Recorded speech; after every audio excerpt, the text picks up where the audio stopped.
developers these days and IT teams talking about. They say we already store our keys. They are in our own configuration file or in database.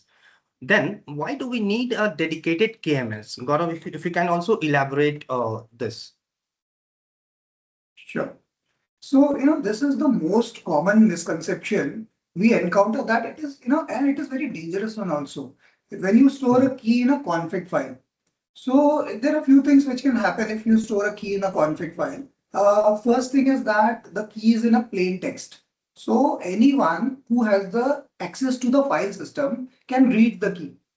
Second, the key is static, so it never changes. From the time it is generated till the time it is, not kept into that config file, it never changes. Third is that there is no audit trail. So you do not have an idea who has read the key, when they have read it, or from where have they accessed the key. Fourth is that there is no access control. So the key is actually available to everyone who has the access to the server. Now, talking about the key management system, it is a purpose built, to solve all the above problems which I just said. So it actually, centralizes all the keys in one secure access controlled repository.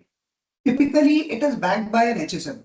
So it enforces role-based access. So only authorized applications and users can request a key. Second is that it logs every single access. Third thing is that it rotates keys automatically based on the policy or what has been set by the, the IT head or the CISO.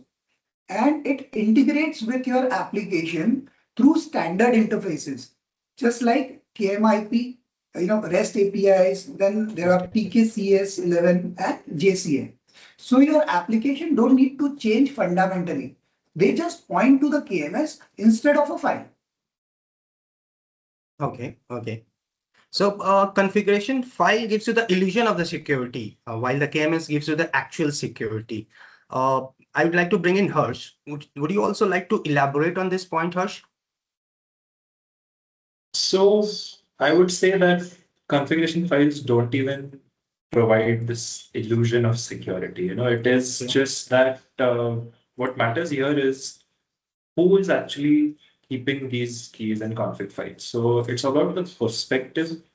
If you see this whole scenario, or if you talk about data protection from a developer's perspective, a developer is going to ensure that he's following best practices while actually developing the application or writing the code. So he's going to take the extra measures to enforce certain encryption mechanisms to make sure that his data is secure wherever it is traveling with the application. He's going to ensure that there are not any backdoors in the system. All those are, from a developer's point of view, the best practices. But how this key is being rotated or managed through maybe an external system is not something an average developer would really be concerned about.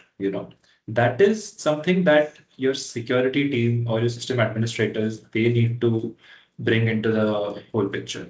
So config files are the best possible alternative, or, as soon as it also, of course, provides very high performance, because keys, when they're stored close to where the data is actually residing, the encrypted data is residing, it is going to give you the massive performance gains. You don't have to involve any network latency for fetching the key from any other system.